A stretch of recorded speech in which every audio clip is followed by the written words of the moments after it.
শব্দটা আমার কানে এসে যেন প্রবলভাবে ধাক্কা দিচ্ছিল। মাটির তলা থেকে যদি কোনো শিয়াল একভাবে চিৎকার করে ডাকতে থাকে, তাহলে যেমন শব্দ শোনা যাবে খানিকটা তেমনই শব্দ। আমার মনে হচ্ছিল যে কোনো সময় এখান থেকে ছুটতে চলে যায়। শক্ত হাতে কেউ যেন আমার মাথাটাকে মাটির সঙ্গে চেপে ধরে রয়েছে, আর ওই মাটির তলা থেকে ভেসে আসা শব্দটা কানের ভেতরে ধাক্কা দিচ্ছে। কানের ভেতর থেকে টপ টপ করে রক্ত বাইরে বেরিয়ে এসে মাটিতে মিশে যাচ্ছে। আমি আতঙ্কিত হই চিৎকার করে উঠলাম, কোথায় কে আছিস? ছেড়ে দে বলছি, ছেড়ে দে, ছেড়ে দে আমায়। কিন্তু কোথায় কে আমায় যে ছেড়ে দেবে? কে আমায় ধরে আছে সেটাই তো বুঝতে পারছি না। শক্ত একটা ঠান্ডা লোহার মতো হাত আমার গলাটাকে চেপে ধরেছে মাটির সঙ্গে, এটুকুই শুধু বোঝা যায়। যতটুকু দৃষ্টি চলে যায় চারিদিকে, তাকিয়ে দেখি কালো কুটকুটে অন্ধকার ছাড়া আর কোনো কিছুই নজরে পড়ছে না। সঙ্গে সঙ্গে মনে পড়ে গেল সেই লোকটার কথা। সে লোকটা আমায় বারবার বারণ করেছিল, বারবার বলেছিল, কিন্তু আমি বোকার মতো তার কথা শুনিনি। তবুও উঠতে গেলাম, আর কিভাবে যেন মাটি থেকে বেশ খানিকটা মাথাটা তুলেও ফেলেছি। আর এমন সময় সেই অন্ধকারের মধ্যেও আমার গালের কাছে এসে খোঁচা লাগলো একটা শক্ত লম্বা নখ। দেখতে না পেলেও অনুভব করতে পারলাম, যেখানটাতে আমি শুয়ে রয়েছি ঠিক সেখান থেকে এই মাটির তলা থেকে একটা হাত উপরের দিকে উঠে এসেছে। তার লম্বা লম্বা নখগুলো আমার ঘাড়ের ওপর আঁচড় দিয়ে চামড়ার মাংস ভেদ করে যেন একেবারে মুখের ভেতর পর্যন্ত ঢুকে যাওয়ার চেষ্টা করছে। আমি যন্ত্রণায় আর আতঙ্কে চিৎকার করে উঠলাম, ছেড়ে দে, ছেড়ে দে বলছি, ছেড়ে দে আমায়। ছাড়, ছাড়, ছাড় আমাকে, ছাড়! তোদের সব কটার মুন্ডু ভেঙে খাবো আমি, তোদের সব কটার হাড় দিয়ে আমি ডুগডুগি বাজাবো। ছাড়, ছাড়, ছাড় বলছি, ছাড়! ভয় যত পাচ্ছিলাম তার চেয়ে বেশি যেন অবাকই হচ্ছিলাম। এমন অদ্ভুত ব্যাপার, এ যেন বেশ বুঝতে পারছি একবার ভয় পেয়ে গেলেই সমস্যা হবে, এখান থেকে আর কোনোদিনও তখন আর উঠতে পারবো না। এমন সময় মনে হলো আমার সামনের দিক থেকে কে যেন দৌড়ে চলে গেল, আর একটা খিলখিলে হাসি শব্দ চারপাশে সেই অন্ধকারের মধ্যে যেন একটা আলোড়ন ছড়িয়ে দিল। আমি জোর করে মাটির ওপরে উঠে বললাম, মনে হলো সেই হাতের প্রচন্ড চাপটা আর নেই। মাটির তলা থেকে বেরিয়ে আসা সেই লম্বা ধারালো নখওয়ালা হাতটা কোথায় যেন মিলিয়ে গেছে। আমি চিৎকার করে ডাকলাম, কে ওখানে? কে ওখানে? দাঁড়াও বলছি, কে? কিন্তু আমার কথা শুনে কেউই দাঁড়ালো না। পায়ের শব্দটা তখন সামনের দিকে ছুটে যাচ্ছে, যেদিকে ছুটছে সেদিকে সেই নদীর বাঁধ রয়েছে। আমি আর দাঁড়ালাম না, গাল থেকে টপ টপ করে রক্ত পড়ছে, মাথাটা ভনভন করে ঘুরছে। সেই অবস্থাতেই আমি দৌড়াতে লাগলাম সামনের দিকে। স্পষ্ট দেখতে পাচ্ছি আলো আঁধারির মধ্যে একটা ছায়া মূর্তি দৌড়াতে দৌড়াতে নদীর জলের দিকে চলে যাচ্ছে। আমি তার পিছু পিছু এগিয়ে গেলাম। আরো খানিকটা এগোতেই কখন যে সেই নদীর ধারে এসে পড়েছে বুঝতে পারিনি। পায়ের কাছে ঠান্ডা জলের স্পর্শ লাগতেই থমকে দাঁড়িয়ে পড়লাম। দেখতে পেলাম হঠাৎ করে একটা শব্দ হলো সামনের নদীর তীরে। ঠান্ডা জলের ফেনাগুলো আলোড়িত হয়ে উঠল, আর ঠিক তখনই মনে হলো কে যেন একটা নদীর জলের মধ্যে আস্তে আস্তে ডুবে যাচ্ছে। আমি বোকার মতো সেদিকে তাকিয়েই দাঁড়িয়ে রয়েছি। এমন সময় মনে হলো পেছনের দিক থেকে কারা যেন একসঙ্গে কিলকিল করে হেসে উঠল। সেটা আনন্দের হাসি নয়, যেন আক্রোশের হাসি। শিকার হাতছাড়া হয়ে যাওয়ার পর হিংস্র জন্তু যেভাবে চিৎকার করে হাসে, ঠিক তেমন ভাবে। সে রাতে ভয়ও পেয়েছিলাম প্রচন্ড। শ্মশানের ভেতরের দিকে আর যাওয়ার সাহস করতে পারিনি। সকালে সূর্য ওঠা পর্যন্ত সেই জলের কাছেই বসে থাকতে থাকতে কখন যেন ঘুমিয়ে পড়েছিল।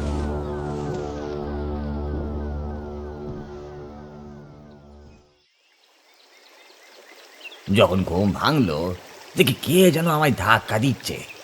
তাড়াতাড়ি ধরপড় করে উঠে বসতেই দেখি সেই লোকটা আমার মুখের দিকে তাকিয়ে রয়েছে। সে কিছুক্ষণ ভাবলো, তারপর মুখে একটা হাসি ফুটে উঠতেই সে বলল, তোমায় তো আগেই বলেছিলাম এই শ্মশানের জায়গাটা ভালো না, এখানে থাকাটা তোমার জন্য ভালো হবে না। তুমি তো আমার কথা শুনলি না। তোমার নাকি আবার শ্মশানে মশানে ঘুরে বেড়ানোটাই অভ্যাস। কি হলো, কাল রাতে দেখেছো কিছু নাকি? আমি একটা দীর্ঘশ্বাস ফেললাম, সরাসরি তাকে কিছু বললাম না। উঠে দাঁড়াতে যেতেই বুঝতে পারলাম গোটা শরীর যেন থর থর করে কাঁপছে। আর ঠিক তখনই মনে হলো একটু দূরে নদীর জলের ওপর লাল রঙের একটা ফালি কাপড় যেন ভেসে রয়েছে। আমি সেদিকে তাকিয়ে থাকতেই কাল রাতে সে ছুটে যাওয়া মূর্তিটার কথা মনে পড়ল। ঠিক তখনই একটা আশ্চর্য কথা মাথায় এলো। আমি অবাক হয়ে পেছনের দিকে ঘুরে তাকালাম।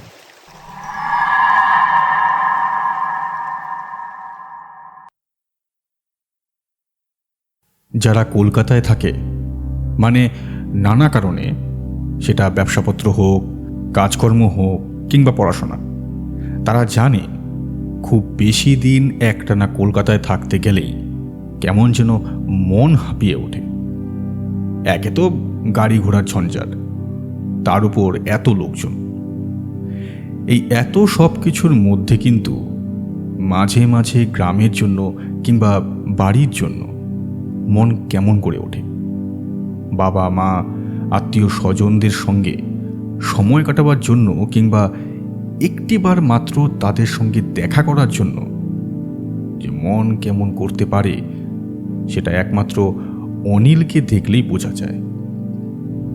আজ হাওড়া স্টেশনের কাছে হঠাৎ করেই অনিলের সঙ্গে এমন অপ্রত্যাশিতভাবে দেখা হয়ে যাওয়ার কথাটা আমি কিন্তু স্বপ্নেও ভাবতে পারিনি। অনিলের কাছে একটা ছোট্ট ব্যাগ। আমি এসেছিলাম ব্যবসার কাজে বড় বাজারে। অনিলকে হঠাৎ করে দেখলাম। অনিল কিন্তু আমায় দেখতে পায়নি। মুখটা কেমন বিষণ্ণ, চোখের তলায় কালো কালি, চেহারাটা কেমন যেন হয়ে রয়েছে। দূর থেকেই তাকে দেখে ডাকলাম, এই অনিল, আরে আরে ওই দিকে কি দেখছো? আরে এই যে পেছনের দিকে, হ্যাঁ হ্যাঁ হ্যাঁ পেছনের দিকে। তখন 2 নম্বর প্ল্যাটফর্ম দিয়ে হাওড়া ব্যান্ডেল লোকালটা ছেড়ে যাচ্ছে। অনিল বোধ হয় তাতেই উঠত, কিন্তু আমায় দেখতে পেয়ে থমকে দাঁড়ালো। পেছনের দিকে ফিরে আসতে যেতেই পেছন থেকে আসা কিছু লোকজনের ধাক্কাধাক্কি হয়। এই সমস্ত সামলে নিয়ে যখন আমার কাছে এলো, তখন তাকে সামনে থেকে রীতিমতো বিধ্বস্ত বলে মনে হলো। আমি একটু অবাক হলাম। তাড়াতাড়ি অনিলকে টেনে নিয়ে গিয়ে 1 নম্বর প্ল্যাটফর্মের প্রায় ফাঁকা পড়ে থাকা আর শেষের দিকের বেঞ্চগুলোর একটার ওপরে গিয়ে বসলাম। তারপর বললাম, এ কি ব্যাপার বলো তো? তোমার চোখের মুখের অবস্থা এমন কেন? আর অমনভাবে যাচ্ছিলে কোথায়? অনিলের মুখে একটা ম্লান হাসি, চোখের তলার কালির সঙ্গে সেই হাসিটা যেন তারপরেও অদ্ভুত লাগছে। সে বলল, দিন কয়েক ছুটি নিয়ে বাড়িতে ফিরে যাচ্ছে। শরীরটা খুব একটা ভালো নেই। মানে কি বলবো তোমায়, ডাক্তারির ছাত্র হয়ে তোমায় এমন কথা বলতে মন সরে না, কিন্তু এবার কিন্তু অনিলের কথায় রীতিমতো চমক লাগলো। বললাম, ব্যাপারটা কি বলো তো তোমার? কিন্তু আমার ঠিক সুবিধের বলে মনে হচ্ছে না। একটা কাজ করো, এখানে বসো। আচ্ছা, কিছু খেয়েছো? অনিল কিছুই খায়নি। তাই শুনে তাড়াতাড়ি তাকে সেখানে বসিয়ে রেখে কিছু শুকনো খাবার আর জলের ব্যবস্থা করলাম। খাওয়া দাওয়া করে জল খেয়ে অনিল যখন খানিকটা ধাতস্থ হলো, ততক্ষণে 3 নম্বরে হাওড়া কাটোয়া লোকালের অ্যানাউন্সমেন্ট হয়েছে। দেরি না করেই তাড়াতাড়ি ছুটে গেলাম। দুপুরের সময় কাটোয়া লোকালে খুব একটা ভিড় হয় না। একদম সামনের দিকে একটা জায়গা আমরা খুঁজে নিয়ে জানলার পাশে দুজনে বসলাম। নির্ধারিত সময়ে ট্রেন ছাড়তেই জানলা থেকে ভেসে আসা ঠান্ডা হাওয়া অনিলের চোখে মুখে এসে ঝাপটা দিল। চরম শান্তিতে সে চোখ বন্ধ করে হেলান দিল সিটের পেছনের দিকটায়। ঠিক তখনই একটা ব্যাপার লক্ষ্য করে আমি অবাক হয়ে গেলাম। অনিলের গলার সামনে আর পেছনের দিকে যেন লম্বা লম্বা আঁচড়ের মতো কিসের দাগ। আমি সেদিকে তাকিয়ে চমকে উঠে বললাম, আরে কি হয়েছে বলতো অনিল? তোমার গলায় এমন আঁচড়ের দাগ কিসের? ঠিক চোখের মুখে নুন পড়লে যেমন মানুষ চিৎকার করে ওঠে, ঠিক তেমনইভাবে অনিল যেন চমকে উঠল। সঙ্গে সঙ্গে তার জামার কলারটা ভালো করে টেনে নিয়ে সামনের বোতামটা লাগাতে লাগাতে বলল, সব বলবো, তোমায় সব বলবো। তোমাকেই খুঁজছিলাম, কিন্তু একটু একটু সময় দাও আমায় ভাই। একটা খারাপ স্বপ্ন যেন আমার গোটা জীবনটাকে তছনছ করে দিয়েছে। একবার সেই বাদল খ্যাপার কাছে যাওয়া দরকার। তার কাছে গিয়ে যদি কোনো সুরাহা হয়। ট্রেন তখন গতি নিয়েছে। আমি চুপ করে রইলাম।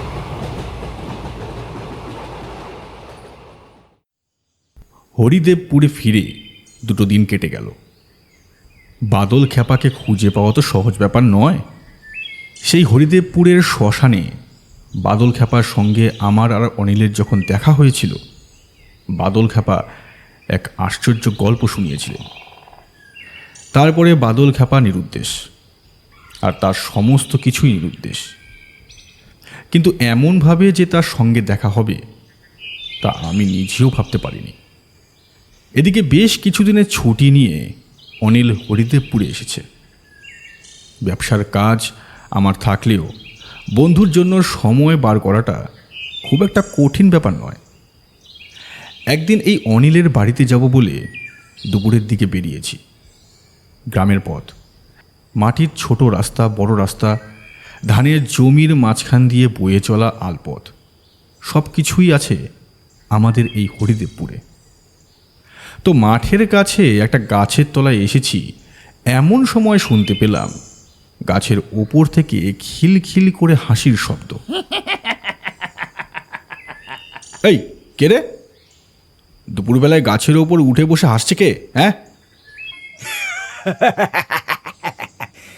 ছায়া পড়ে ছায়া নড়ে, কালো কালো কে যেন মরে, ফিরে আসে ওই যে দূরে, সুযোগ পেলেই ঘাড় চেপে ধরে। সঙ্গে সঙ্গে বিদ্যুৎ চমকের মতো মাথার ভেতর যেন রক্ত ঝলসে উঠল। এটা তো বাদল খ্যাপার গলা। এই 2 দিন ধরে হরিদেবপুরের শ্মশান, এখানে ওখানে সেখানে কোথায় না তাকে খুঁজেছি।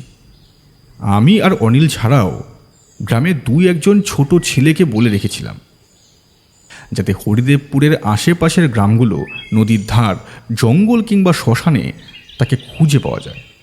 আর সেই বাদল খ্যাপা দিনের বেলা গ্রামের মাঠের কাছে গাছের উপরে বসে আছে। আমি তাড়াতাড়ি গাছের তলায় গিয়ে দাঁড়ালাম। বাদল খ্যাপা, তার খালি গা, পরনে শতচ্ছিন্ন, সেই আগের মতোই একটা কাপড়, তবে রংটা বদলেছে। চোখ ভরা পিচুটি, মাথায় চুলে জট, ডান হাতের কাছটায় কি করে যেন কেটে গেছে, রক্ত বেরিয়ে কালচে হয়ে কেমন ক্ষত দাগের মতো হয়েছে। তাছাড়া বাদল খ্যাপার গোটা শরীরে যা ক্ষতের দাগ আছে, সে যে কোনো ডাক্তার কবিরাজের সামনে গেলে সুস্থ করতে ভিমরি খাবে। আমায় দেখে খিলখিল করে হেসে উঠল বাদল খ্যাপা, বলল, আমার কাছে এসেছিস কেন? হ্যাঁ, বল বল বল, আমার কাছে কেন এসেছিস? তোদের বলেছি না, আমার থেকে যত দূরে থাকবি ততই ভালো। বাদল খ্যাপার এই সমস্ত গরম আমার জানা। অন্য কাউকে সেসব করে ভয় দেখাতে পারলেও আমায় পারবে না। তাই বললাম, বাদল, তুমি এখানে? আরে তোমায় আমি কোথায় কোথায় খুঁজেছি। চলো চলো চলো, আমার সঙ্গে চলো।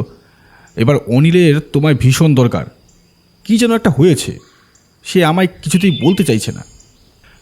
বাদল খ্যাপা আবার খিলখিল করে হেসে উঠল, মরমর করে গাছের ছোট একটা ডাল ভেঙে নিয়ে ছুঁড়ে দিল আমার দিকে, বলল, আমায় খুঁজছিস না? হ্যাঁ, আমায় খুঁজছিস তাই তো? ওই দেখ, এই বেটা, এই যে এই বেটা, এই তুই এখানে কি করছিস? দেখেছিস কাণ্ড? ওই সামনের বকুল গাছটার উপরে দাঁড়িয়ে দাঁড়িয়ে মজা দেখছে কেমন। বাদল খ্যাপা এমনভাবে কথাগুলো বলল যেন মনে হলো সত্যি সত্যি ও পাশের ছোট্ট বকুল গাছটার ওপরে কে যেন দাঁড়িয়ে আছে।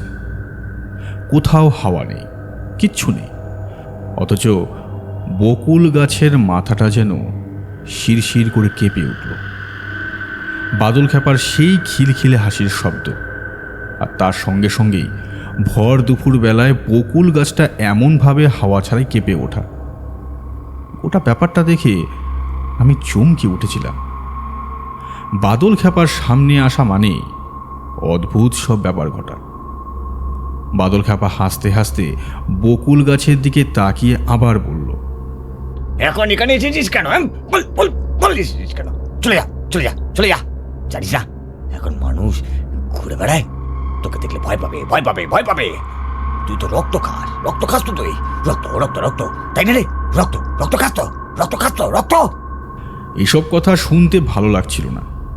আমি তাড়াতাড়ি বললাম, বাদল খ্যাপা তুমি নেমে এসো, একবার অনিলের বাড়িতে চলো, একটিবার তাকে দেখে এসো। তুমি দেখলে অনিল মনে ভরসা পাবে।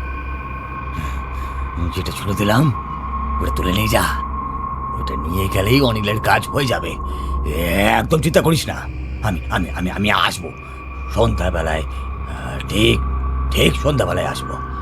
এখন যা যা যা, এখান থেকে চলে যা, এই জায়গা ভালো না, এই জায়গা ভালো না, যা যা যা যা। এই কথাগুলো বলার সময় বাদল খ্যাপার মুখে কিন্তু হাসি ছিল না, একটা ধমকের মতো সুর ছিল। আমি তাড়াতাড়ি গাছের তলার দিকে তাকাতেই দেখতে পেলাম যে গাছের উপরে বাদল খ্যাপা বসে আছে সেটা আম গাছ। সেই আম গাছ থেকে ছোট একটা আম গাছের পাতাসহ ডাল সে ছিঁড়ে ফেলেছিল নিচে।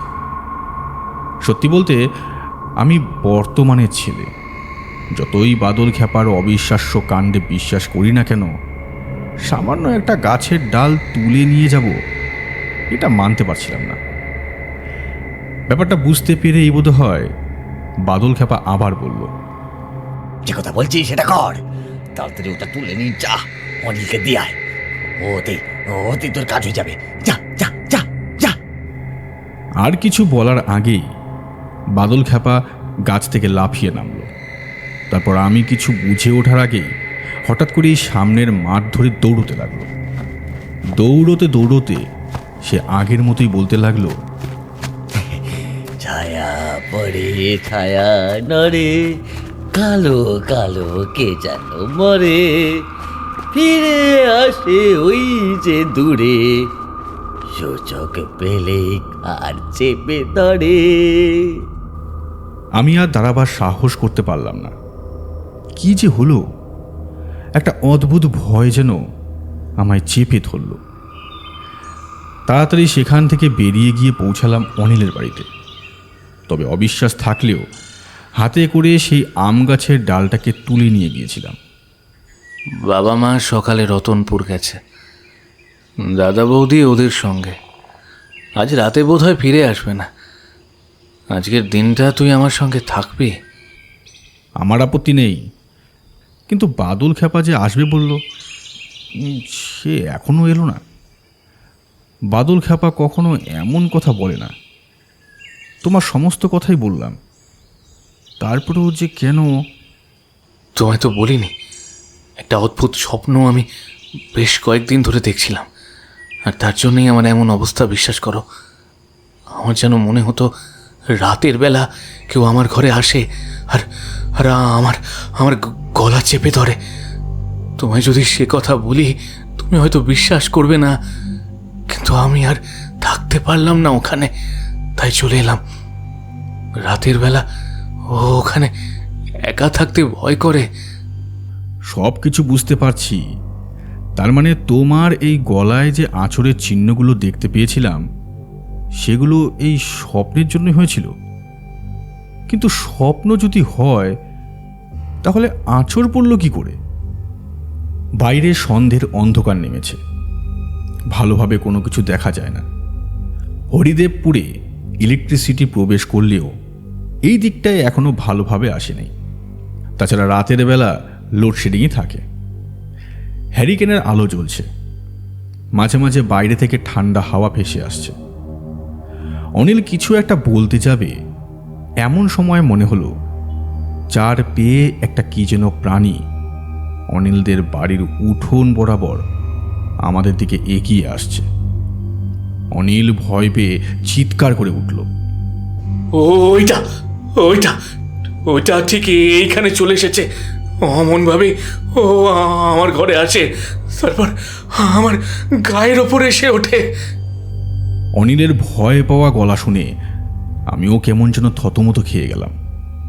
মুহূর্তের মধ্যে একে তো অন্ধকার, তার উপর এমন একটা অদ্ভুত অবস্থা। উঠোনের দিকে তাকিয়ে সত্যি সত্যি দেখতে পাচ্ছি সেই চার পেয়ে প্রাণীটা আমাদের দিকে একটু একটু করে এগিয়ে আসছে।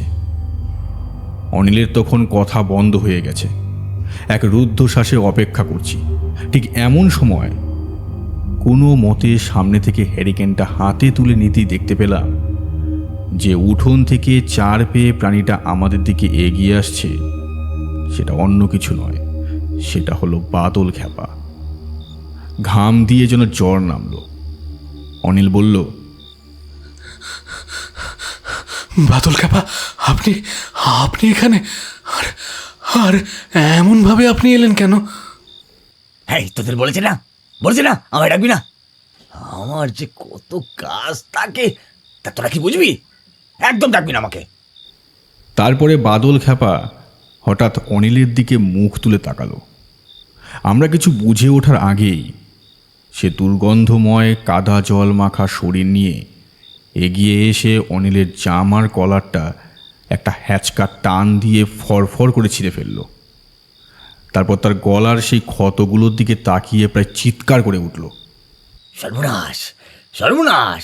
তুই তুই তুই স্বপ্ন দেখেছিস, তাই না? নিশ্চয়ই স্বপ্ন দেখেছিস। আর তোর স্বপ্নে ওই ওই ওই মাগি এসেছিল কি? তাই তো ওই মাগি এসেছিল না? বাদল খ্যাপার কথা শোনার সঙ্গে সঙ্গে আমি আর অনিল দুজনে যেন অবাক হয়ে গেলাম।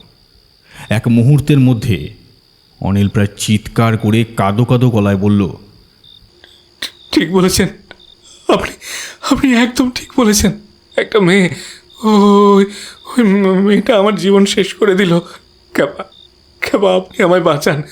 প্রত্যেক রাতে ও আমার ঘরে আসে। প্রত্যেক রাতে আমি যে কিভাবে কলকাতার ঘরে আমার দিনগুলো কাটিয়েছি আমি আমি নিজেই জানি। কিন্তু আসল ব্যাপারটা কি সেটা তো আমি কিছুতেই বুঝতে পারছি না। অনিলের ঘরে রাতের বেলা কে আসে? আচ্ছা বাদল খ্যাপা, তুমি কি করে জানলে যে অনিলের ঘরে রাতের বেলা কোনো একটি মেয়ে আসে? ওই গলার আঁচড়ের দাগগুলো দেখে নাকি? আমাদের সত্যি করে বলো না, কি হয়েছে? ওর যদি কোনো ক্ষতি হয়ে যায় তাহলে ওর পরিবারের কি হবে? বাদল খ্যাপা চুপ করে এদিক ওদিক তাকিয়ে অন্ধকারে দেখতে লাগলো। তারপরে যেন বাড়ির পেছনের দিকে চৌহদ্দিতে একটা গাছের দিকে তাকিয়ে তীব্র রাগে চিৎকার করে বলল, ওরে শয়তানি, তুই এখানে আছিস? হ্যাঁ, আমি ঠিক বুঝতে পেরেছি। এত সহজে তুই পেছন ছাড়বি না কি? তাই তো? এত সহজে পেছন ছাড়বি না, তাই তো? ছাড়বি না। কিন্তু আমি যখন আছি তখন ওর কোনো কিছুই ক্ষতি হতে দেব না। চলে যা বলছি, এখান থেকে চলে যা। তাই বলি সকালেই তোকে দেখেছিলাম কেন? হ্যাঁ, তাই তো, তাই ভাবছি আমি সকালে তোকে কেনই বা দেখলাম। বাদল খ্যাপা বিড়বিড় করে সেই আগের কথাটাই বলতে লাগলো, ছায়া বাড়ি ছায়া নারে, কালো কালো কে জানো মারে, ফিরে আসে ওই যে দূরে, সুযোগ পেলেই ঘাড় চেপে ধরে। কিছুই মাথায় ঢুকছিল না। না আমি না অনিল কেউ কিছুই বুঝতে পারছি না। অনিলের শরীর যেন আরও খারাপ হয়েছে। বাদল খ্যাপা বাড়ির চারপাশে কিসের যেন গন্ধ শুকল। দু একবার ঠিক ব্যাঙের মতো থপথপ করে লাফালো। তার কর্মকাণ্ড দেখে অদ্ভুত মনে হলেও এর মাঝে যে অনেক কিছু আছে তা আমরা ভালো করে জানি। তারপরে বারান্দাটার একপাশে শান্ত হয়ে বসল, ধীর গলায় বলল, হ্যারিকেনটাকে নিভিয়ে দে। আলো আমার চোখে একদম সহ্য হয় না। আমি যে অন্ধকারে থাকি রে, অন্ধকারে থাকি। তোরা কখনো ব্যাং খেয়েছিস? ব্যাংকে কচকচ করে খেতে কিন্তু দারুণ লাগে। খেয়েছিস কখনো ব্যাং? বাদল খ্যাপার মুখ থেকে একটা অদ্ভুত পচা গন্ধ বেরিয়ে আসতে লাগলো। তার গায়ের সেই ঘিন ঘিনে ক্ষতগুলো থেকে রক্তরস যেন একটু একটু করে বাইরে বেরিয়ে আসছে। এই অন্ধকারের মধ্যে ভালোভাবে দেখা যায় না, কিন্তু সেই সব কিছু বাদ দিয়েও আমরা অপেক্ষা করে আছি বাদল খ্যাপার মুখের কোনো কথা শোনার জন্য। অনিলের যে কি হয়েছে সেটা এখনো পর্যন্ত আমরা বুঝতে পারছি না। কিছুক্ষণ চুপ করে থেকে বাদল খ্যাপা বলতে লাগলো, আর পেছনে যে লেগেছে সে একটি মেয়ে, এমন একটি মেয়ে, ও যখন নিয়ে আসে তখন মানুষ স্বপ্ন দেখে, বুঝলি? স্বপ্ন দেখে, স্বপ্ন। আমিও তাকে দেখেছিলাম জ্যান্ত জ্যান্ত। স্বপ্ন নয়, স্বপ্ন ছাড়া। তাই নাকি? তাহলে সেই কথাটা একবার বলো না বাদল খ্যাপা, কোথায় দেখেছিলে তাকে? বাদল খ্যাপা কিন্তু আগের মতো হাসল না, কেমন অদ্ভুত চোখে আমার দিকে তাকিয়ে রইল। সেই অন্ধকারের মধ্যে তার চোখ দুটো যেন ধকধক করে জ্বলে উঠেছে। তারপর বলতে লাগলো, তোরা ভালো করে জানিস যে শ্মশানে মশানে এখানে ওখানে ঘুরে বেড়ানোটাই ছিল আমার কাজ। এখনো সেটাই করি। তোদের জন্য এলাম, না হলে সে কথা থাক। সেবারে ঘুরতে ঘুরতে গিয়েছিলাম চাকদার কাছে এক বড় শ্মশানে। শ্মশানটা পরিত্যক্ত।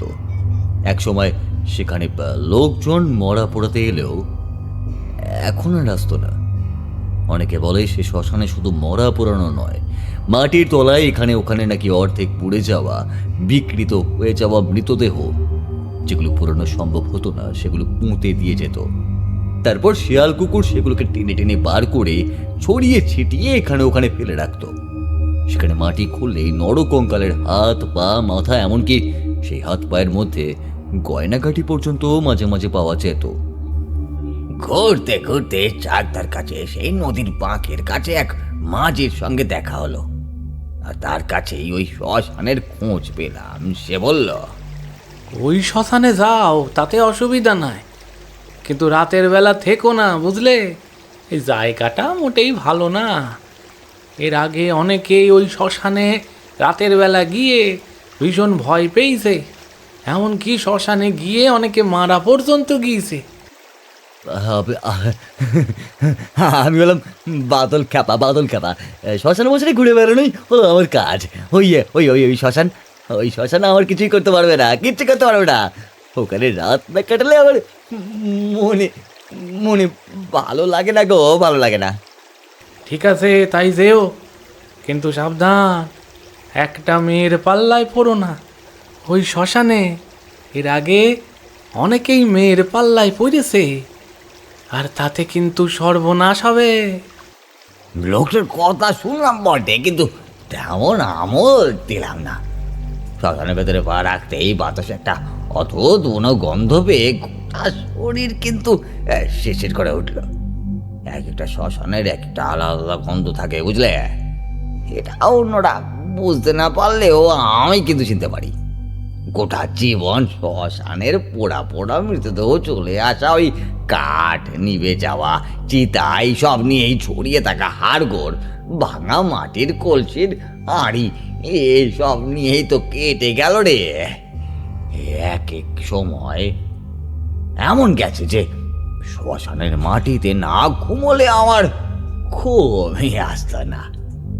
যথারীতি দুপুরবেলা সেই শ্মশানে ঢুকলাম। একপাশে একটা ছোট মতো গাছ, কি গাছ সেটা মনে নেই, সেই গাছের তলায় গিয়ে বসলাম। একটু দূরে নদীটা বয়ে গেছে, চারদিকে ফাঁকা। একপাশে কয়েকটা বড় বড় গাছ জটলা করে দাঁড়িয়ে রয়েছে। সেখানে বাঁশের মাচা টাচা বেঁধে শ্মশান যাত্রীদের থাকার ব্যবস্থাও করা হয়েছে। আর অন্যদিকে ফাঁকা জায়গাতে এদিকে ওদিকে ছড়িয়ে ছিটিয়ে থাকা কাঠ আর ওই যে বললাম শ্মশানের চিহ্ন যাকে বলে আর কি, এক পাশে ছোট্ট পাথরের মতো রয়েছে, আর তার গায়ে ওই সিঁদুর লেপা ছোট একটা পাথর সামনের দিকে কে যেন বসিয়ে দিয়ে গেছে। বিকেল পর্যন্ত এরকম ভাবেই কেটে গেল, কোনো কিছুই হলো না। কিন্তু যেই অন্ধকার নামতে শুরু করলো অমনি কিন্তু এক এক আশ্চর্য ব্যাপার মনে হলো।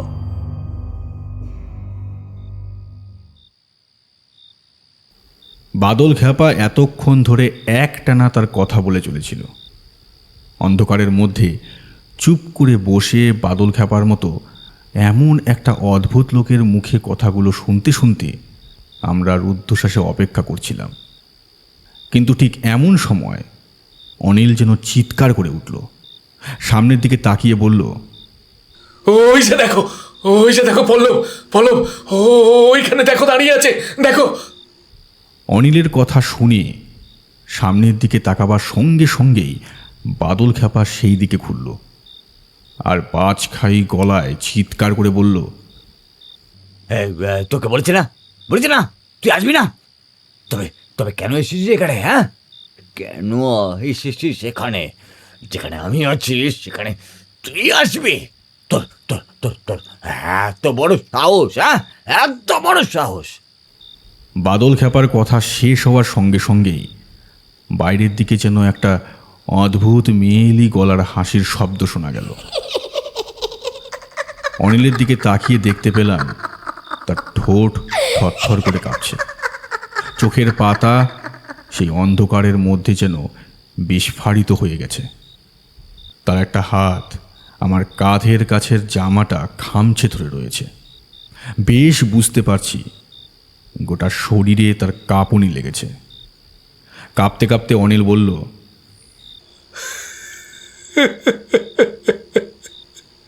প্রত্যেক দিন রাতে ওই হাসির শব্দ আমি শুনতে পেয়েছি, বিশ্বাস করো। আমার মুখের সামনে, একদম একদম আমার মুখের সামনে। কাউকে ডাকতে পারতাম না, চিৎকার পর্যন্ত করতে পারতাম না। আমার বোধহয় আর বেঁচে থাকা হবে না রে বললব, আমার বোধহয় আর বেঁচে থাকা হবে না। বাদল খ্যাপা ধমকে উঠল। তার ধমকানিতে অনিলের গায়ের কাঁপুনি পর্যন্ত বন্ধ হয়ে গেল। অন্ধকারের মধ্যেই আমাদের কিছু করার সুযোগ না দিয়ে বাদল খ্যাপা ছুটে গেল দরজার দিকে। তারপর আবার যখন ফিরে এলো তখন তার মধ্যে আগের সেই ভাবটা নেই। হেই, কিরে বেটা, তোরা ভয় পাচ্ছিস কেন? হ্যাঁ, ভয় পেলেই তো ওরা আরো ভয় দেখাবে। আমি থাকতে ওইখানে কেউই আসতে পারবে না, একদম চিন্তা নেই, ঠিক আছে? চিন্তা করিস না, আমি আছি তো। আচ্ছা আচ্ছা বাদল খ্যাপা, আপনি কি ওর কথাই আমাকে বলেছিলেন? মানে যে গল্প আমাদের শোনাচ্ছেন সেটা কি ওই মেয়েটারই গল্প? আরে আরে আরে, তার জন্য তো বলছি, কথা কম বুঝিস নাকি তোরা? তোর তো মনে হয় সবসময় পড়ে থাকিস ওই কঙ্কাল ছাড় মুখে নিয়ে, যেগুলো কঙ্কালের চেয়েও খারাপ। তারপর শোন, সন্ধে হতেই ওই উপদ্রব শুরু হলো। আশেপাশে কারা যেন ওই পায়ে পায়ে চলাফেরা করে, কাঁধে যেন খিলখিলে হাসি, কান্নার শব্দ আমি কিন্তু বেশ স্পষ্ট করেই শুনতে পাই। তো তো ভালো করে জানিস ওই সাধু টাধু কোনো কিছুই আমি নই, খালি ওই ঘুরে বেড়াতাম। কিন্তু শ্মশানে মশানে গেলেই এইসব কিন্তু হতো। আমি বেশ চমকে উঠলাম। আমরা আশেপাশে কারা হেঁটে বেড়াচ্ছে, অথচ কাউকে তো দেখতে পাচ্ছি না। তারপরে যেন মনে হলো যে কান্নার আর হাসির শব্দগুলো একটু একটু করে যেন আমার দিকে এগিয়ে আসতে শুরু করেছে।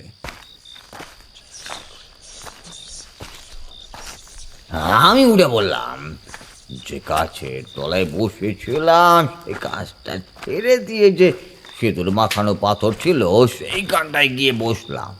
আর পাশে শাঁ শাঁ করে হাওয়া বইতেও শুরু করেছে। সেই অদ্ভুত গন্ধ একটু একটু করে বাড়তেও শুরু করেছে। কি হচ্ছে না হচ্ছে বুঝতে যাব তার আগেই আরেকটা ব্যাপার ঘটে গেল। দেখি আমার পিঠে ঘাড়ে ওই পেছনের দিকে গম্ভীর কর্কশ গলায় কে যেন কিছু একটা বলে উঠলো। এখানে তোর কি চাই? চলে যা এখান থেকে, চলে যা বলছি। এই শ্মশানে তোর কোনো জায়গা নেই, জানিস না? ভয় আমি পাইনি রে, ভয় পাইনি। আমি মোটেই ভয় পাই না। এখন তার উপায়ও নেই। তখন তো অন্য কথা ছিল, কিন্তু কথাটা কি বললো সেটা শোনার জন্য পেছনের দিকে তাকিয়েছে। এমন সময় মনে হলো মানুষের চেয়ে প্রায় দুগুণ লম্বা একটা কালো ছায়া যেন আমার থেকে কয়েক হাত দূরে দাঁড়িয়ে রয়েছে। তার দুটো লম্বা হাত যেন মাটির কাঠ পর্যন্ত এসে পড়েছে। কথাটা বেশি এসেছে তার দিক থেকেই। সাদা ফাটার মতো দুটো চোখ যেন জল জল করে আমার দিকে তাকিয়ে রয়েছে। কোনো রকমই বললাম আমি, এই তোমরা কারা? কেন আমায় ভয় দেখাচ্ছ? এই শ্মশানে যেমন তোমাদেরও থাকার অধিকার রয়েছে, তেমন তো আমারও রয়েছে, তাই না? ওরে বেটা, শ্মশানে তুই থাকবি কি? এই শ্মশান হলো আমাদের জায়গা। রাতের বেলা এখানে কোনো জ্যান্ত মানুষ থাকতে পারে না। যদি কেউ থাকতে আসে তাহলে তার ফল কিন্তু ভালো হবে না। উঠে দাঁড়িয়ে দুটো হাত ছুঁড়ে চিৎকার করেই বললাম, আমাকে যদি কিছু করার ক্ষমতা থাকে তাহলে করে নাও। এই শ্মশান আমার, এখানে আমার থাকার অধিকার রয়েছে। এখান থেকে আমি কোথাও যাব না, কোথাও যাব না। আমার কথাতে বোধহয় বিপদ ঘটে গেল। সে কালো ছায়ার সঙ্গে সঙ্গে আশেপাশে যেন আরো কতগুলো ছায়া মুহূর্তের মধ্যেই প্রকট হয়ে উঠল। গোটা শ্মশান জুড়ে যেন সৌ সৌ করে আবার বইতে শুরু করেছে। শ্মশানের এখানে ওখানে ছড়িয়ে থাকা শুকনো কাঠ, কোথাও গাছের পাতা, মরা হাড়ের টুকরো, সব কিছু যা ছিল সব উল্টো পাল্টা হতে লাগলো। চোখের অন্ধকার দেখলাম ও যেন ঝড়ের মধ্যে কোনো কিছু না না ভালো করে কিছু দেখা সম্ভব হয়নি। দুটো হাত দিয়ে নিজের মাথাটা আমি ঢাকার চেষ্টা করছি, কিন্তু এই প্রবল বর্ষণ যেন আমার গায়ে এসে একদম বিষে দিচ্ছে, বা তোমাদের কথাই বলতে গেলে বিঁধে দিয়ে পড়ছে। একটা ভাঙা হাড়ের টুকরো কাঁধের কাছে এসে লাগতেই সেখানটা ছড়ে গিয়ে গল গল করে রক্ত পড়তে লাগলো। সবাই একসঙ্গে কেল কেল করে হেসে উঠল। তবে আমার সেই লোকটার কথা মনে পড়ল। শ্মশানে আসতে সে বারণ করেছিল, কিন্তু আমি এখন আর কি বা করতে পারি? শ্মশানের থেকে বেরিয়ে যাব কিনা ভাবছি। এমন সময় ঠান্ডা দুটো শক্ত হাত যেন আমার গলাটাকে চেপে ধরলো। আমি মাটি থেকে শূন্যের দিকে তুলে দিল, তারপর ছুঁড়ে ফেললো একদম দূর দিগন্তে।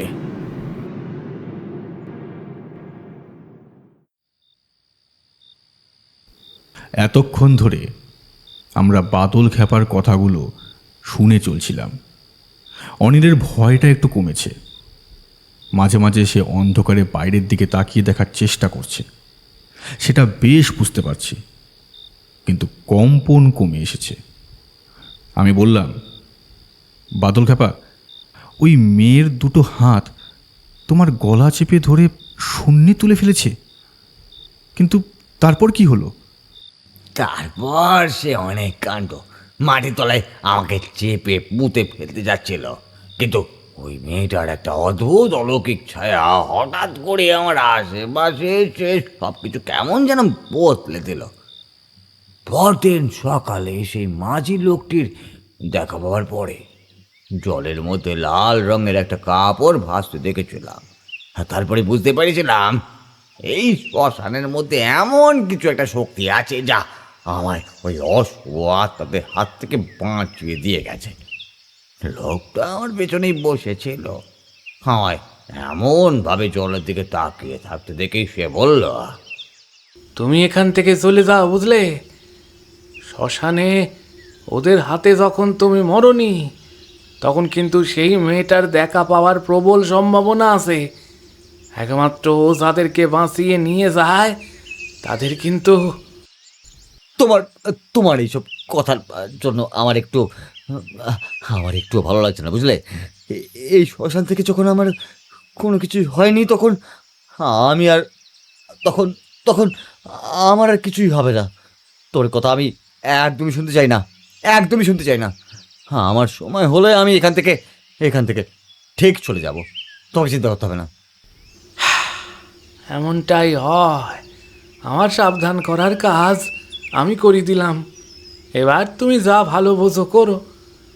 তবে একবার যদি ওর পাল্লায় পড়ো তাহলে কিন্তু সর্বনাশ হবে, বুঝলে?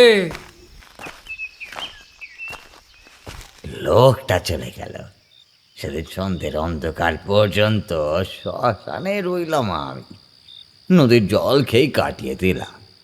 সন্ধ্যা হওয়ার পরে কিন্তু সেই আগের দিনের মতোই হতে লাগলো, পায়ের শব্দ, চাপা হাসি, কান্না। কিন্তু আজ আর কিছুই দেখতে পেলাম না। চিৎকার করে ডাকলাম, এই তোমরা কোথায় আছো? এসো আমার কাছে। কোথায় গেলে, কোথায় গেলে বলো? মারবে না আমায়? মারবে তো আমাকে, মারো। ওই শ্মশানের মাটির তলা থেকে লম্বা লম্বা হাত বার করে আমার গলাটা চেপে ধরবে না? ধরো, আমার গলাটাকে চেপে ধরো। কিন্তু কেউ এলো না। বৃথাই চিৎকার করলাম, যেন মনে হলো শরীরের সর্বশক্তি দিয়ে আমি চেষ্টা করলাম। শেষের দিকে বোধ হয় আমি ওই ঘুমিয়েই পড়েছিলুম। আর ঘুমিয়ে পড়তেই দেখতে পেলাম একটা আশ্চর্য স্বপ্ন। স্বপ্ন? কিসের স্বপ্ন? ওই স্বপ্নেরই তো যত সর্বনাশের মূল। সেই স্বপ্ন একবার যে দেখেছে তার যে কত দিনের ঘুম নষ্ট হয়েছে সে কথা তুই ভালো বলতে পারবি। স্বপ্ন দেখতে পেলাম একটা গাছের তলায় আমি বসে আছি, সামনে নদীর জল, চাঁদ উঠেছে, নদীর জলে আমার পা দুটো ডোবানো, শরীর শিরশির করে কাঁপছে, গোটা শরীর রে একটাও কাপড় নেই। ঠিক আমার পাশেই বসে আছে একটা মেয়ে, তার গোটা শরীর ভালোভাবে দেখা না গেলেও শুধু মুখটা দেখা গেল। ভারী সুন্দর দেখতে, চাঁদের আলোর মতো মুখটা ঝকঝক করছে, টানা দুটো চোখ, সাদা ঝকঝকে দাঁত। অমন মেয়ে খুব সহজে একটাও দেখা যায় না। এমন স্বপ্নই তো আমি দেখেছিলাম। মেয়েটা আমার কানের কাছে এসে আস্তে আস্তে কি যে বলতো আমি কিছু বুঝতে পারতাম না। কথা বলার সময় মেয়েটার হাত গলায়, ঘাড়ে, বুকের কাছে একটু একটু করে ঘুরে বেড়াতো।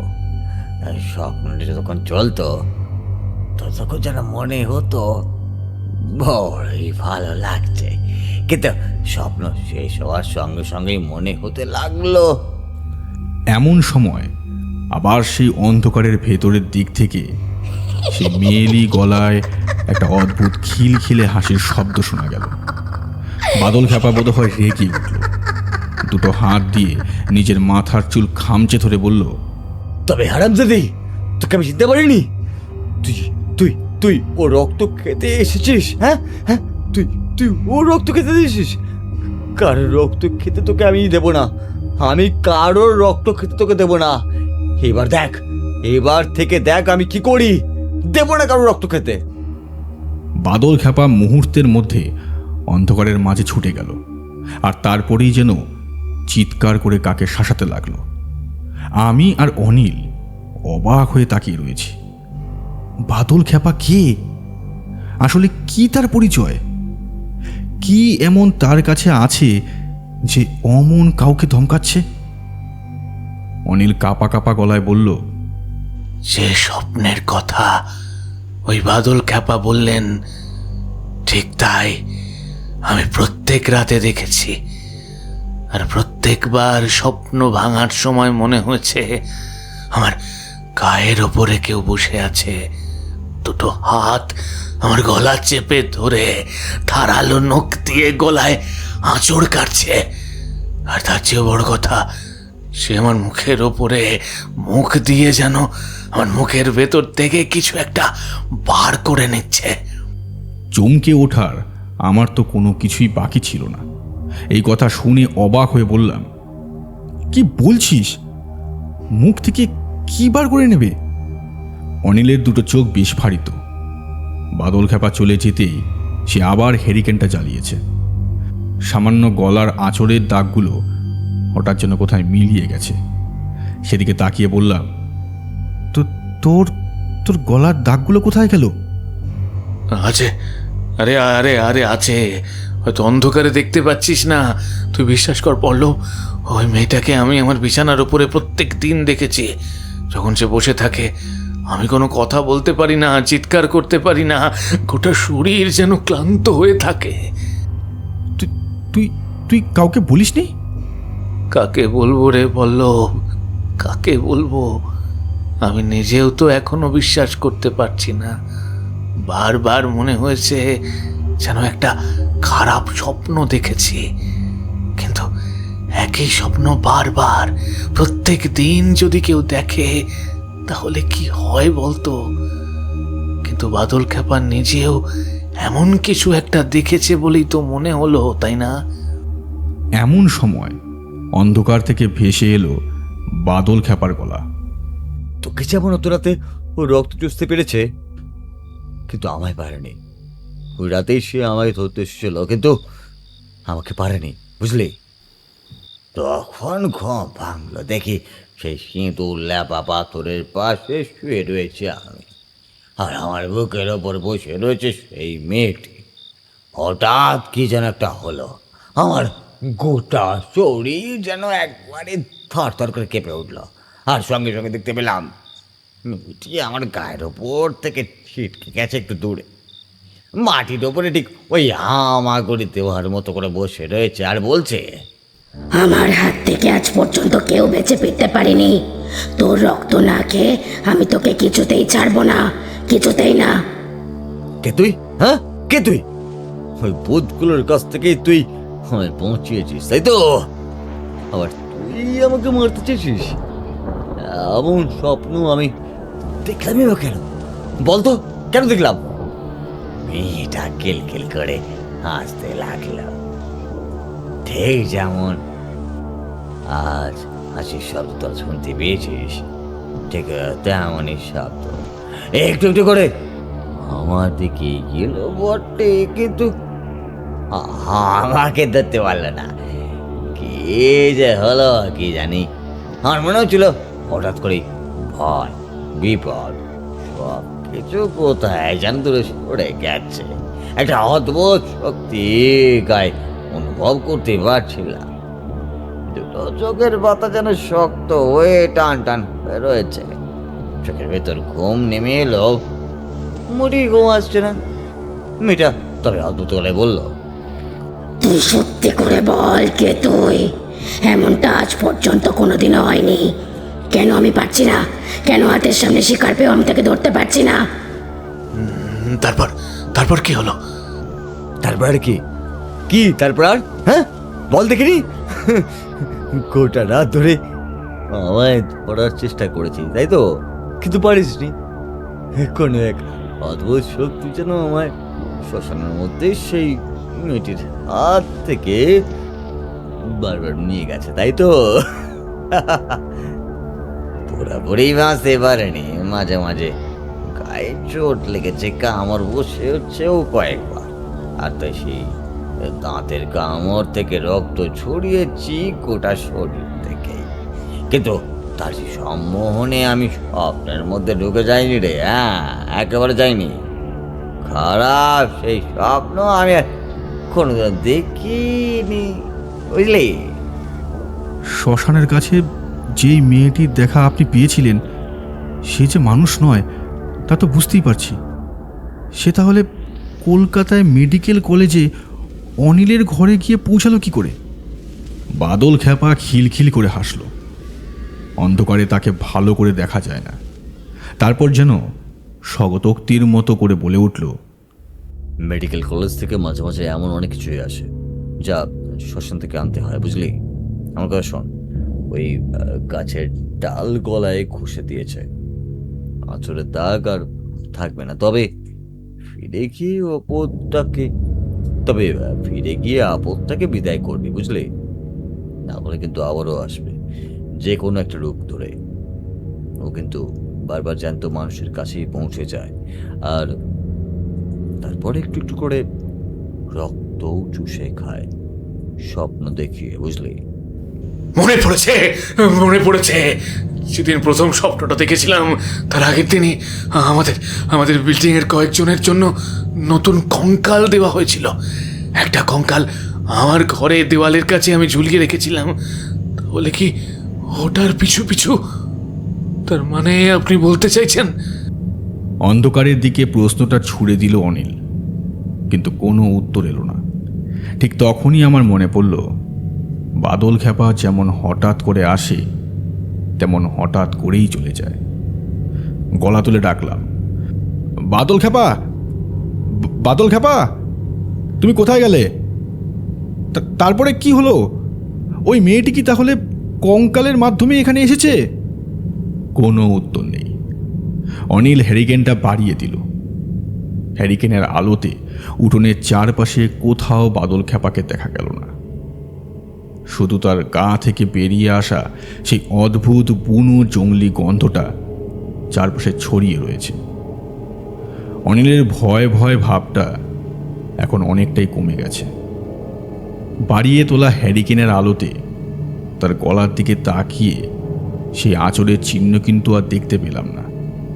অবাক হয়ে বললাম, আরে আশ্চর্য ব্যাপার, তোমার গলায় কিন্তু একটাও আঁচড়ের চিহ্ন নেই, ভালো করে দেখো। অনিল গলায় হাত বোলাতে লাগলো, তারপর এক অদ্ভুত অলৌকিক উপলব্ধির সুরে বলল, বাদল খ্যাপা আমার কাছে বসেছিল রে পল্লব। সে যে গাছের ডালটা তুমি এনেছিলে সেটা তো আমি সঙ্গেই রেখেছিলাম। এই দেখো, এইখানে রেখেছিলাম। বাদল খ্যাপা ওটা দিয়ে আমার গলায় যেন বুলিয়ে দিচ্ছিল কয়েকবার, কিন্তু তাতেই কি করে হতে পারে এটা? আমার মনে পড়ে গেল সেদিন শ্মশানে সেই গাছের ডালের উপরে বসে থাকা বাদল খ্যাপা ডালটা ছুঁড়ে দিয়ে আমায় সেটা নিয়ে যাওয়ার কথা বলেছিল। তাতেই নাকি সব কিছু ঠিক হয়ে যাবে। অবাক হয়ে অন্ধকারের দিকে তাকিয়ে রয়েছে অনিল, আর ফিসফিস করে বলছে, এখানে বসে বসে বাদল খ্যাপা কথাটা বলছিল, মনে আছে? বেড়ে বেড়ে করে কি যেন বলছিল। ছায়া পরে ছায়া নরে, কালো কালো কে যেন মরে, ফিরে আসে ওই যে দূরে, সুযোগ পেলে ঘাড় চেপে ধরে। বাদল খ্যাপার সেই কথাগুলো মনে পড়ে গেল। তার মানে কোনো এক আশ্চর্য উপায়ে বাদল খ্যাপা সব কিছুই বুঝতে পেরেছিল আগে ভাগেই, তাই সে নিজেই আমাদের কাছে এসেছিল। এই চাকদহের শ্মশানে বাদল খ্যাপার অনেক বছর আগে দেখতে পাওয়া সেই পিশাচিনী মেয়েটি অথবা কোনো নিম্ন স্তরের খারাপ কিছু শক্তি এতদিন পর কলকাতা শহরে মেডিকেল কলেজের সামনে কঙ্কালের আশ্রয়ে উঠে এসেছিল অনিলের বিছানায়। অনিলকে এখন স্বাভাবিক মনে হচ্ছে, আর কোনো চিন্তা নেই। এমন অদ্ভুত গল্পের সঙ্গে সঙ্গেই অনিলের বিপদটাও বোধহয় কেটে গেল এইবারের মতো। পরদিন সকালে বাদল খ্যাপাকে আমরা খুঁজেছিলাম, গোটা হরিদেবপুর এবং আশেপাশেও খুঁজেছিলাম, কিন্তু কোথাও খুঁজে পাইনি। দুদিন পর অনিল ফিরে যায় কলকাতায়। তবে এরপরে বাদল খ্যাপার সঙ্গে যে অদ্ভুত ও ভয়ানক অবস্থার মধ্যে আমাদের দেখা হয়েছিল, সেটা না ঘটলেই বোধহয় ভালো হতো।